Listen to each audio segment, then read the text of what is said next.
সম্মানিত দর্শক, মাছ চাষী ও মৎস্য উদ্যোক্তা বন্ধুগণ, আসসালামু আলাইকুম। আশা করি আপনারা সকলেই ভালো আছেন, সুস্থ আছেন। আমাদের দেশে লাল রুই মাছের চাষ অনেকের কাছে এখনও নতুন। শৌখিন মাছ চাষী ভাইরা বর্তমান সময়ে এই লাল রুই মাছ চাষ করে আসছেন।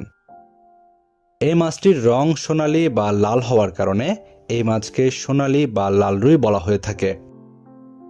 এই লাল রুই বা সোনালী রুই একটি রুই জাতীয় মাছ। আমাদের দেশে পুকুরে এই লাল রুই মাছ চাষ করা হচ্ছে।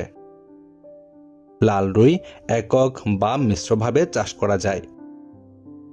এই লাল বা সোনালী রুই মাছ চাষ করার ক্ষেত্রে পুকুরে যে কোনো ধরনের মাছের সাথে আপনারা মিশ্রভাবে চাষ করতে পারবেন। এছাড়াও শৌখিন মাছ হিসেবেও চাষ করতে পারেন এই লাল বা সোনালী রুই মাছ। এই লাল বা সোনালী রুই মাছ চাষ করার ক্ষেত্রে অন্য সকল মাছের মতোই স্বাভাবিক নিয়মে পুকুর প্রস্তুত করে নিয়ে পুকুরে এই মাছের পোনা মজুত করতে পারবেন। এই লাল বা সোনালী রুই মাছ চাষ করার ক্ষেত্রে অন্যান্য মাছের মতোই খাদ্য এবং স্বাভাবিক পরিচর্যা করে চাষ করলে 1 বছরের মধ্যে 2 কেজি ওজন হয় প্রতিটি মাছ।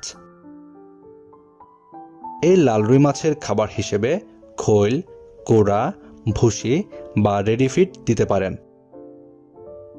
এই লাল বা সোনালী রুই মাছ চাষ করে আপনারা স্বল্প সময়ের মধ্যে বাজারজাত করতে পারবেন। এই মাছ দেখতে আকর্ষণীয় হওয়ার কারণে বাজারে এই মাছের বেশ ভালো দাম পাওয়া যায়। এছাড়াও এই লাল বা সোনালী রুই মাছ খেতেও বেশ সুস্বাদু।